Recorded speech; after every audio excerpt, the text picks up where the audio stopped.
Ngayon pakinggan nyo ang kwento ng taong mag-isang lumalaban.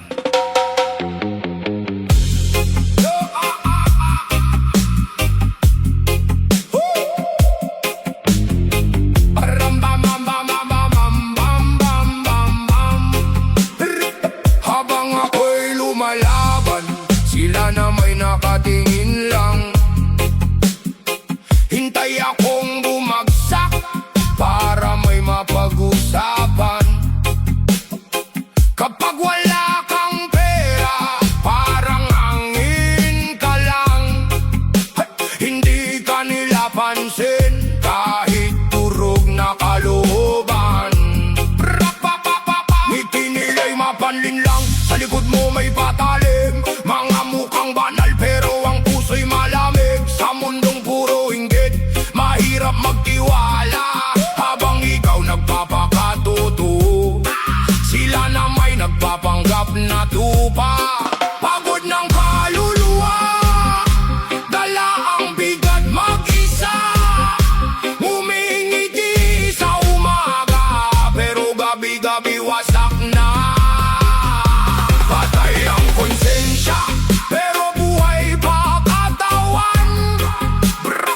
Mga matang mapanghusga, walang alam sa nararamdaman. Hinihila pababa kapag pangat ka na. Walang bilib sa'yo hanggang makita nilang umaangat ka. Hindi lahat ng walang diploma, walang pangarap sa buhay. Mas nakakatakot pa minsan ang edukadong mandaraya. Maraming nagmamalinis pero bulok ang pagkatao. Sa harap mo mabait, pagtalikod mo demonyo. Buhay pa silang lahat, pero kaluluwa sinusunog. Nalulunod sa kasakiman, habang kapwa nilulubog. Ako na may tahimik lang, pero hindi ibig sabihin bulag. Nakikita ko lahat kahit hindi ako nagsasalita.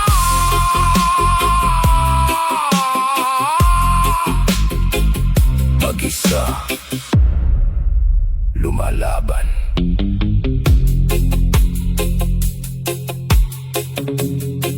Hindi lahat ng tahimik mahina. Patay ang konsensya, pero lakas humusga. Mga pusong nalunod sa galit at kasakiman. Tahimik man ako, hindi ibig sabihin talunan. Sa mundong puro pekeng tao, pipiliin kong maging totoo hanggang huli.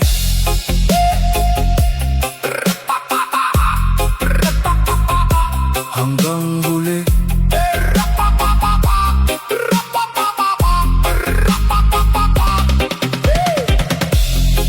Sa mundong ito, kapag mabait ka,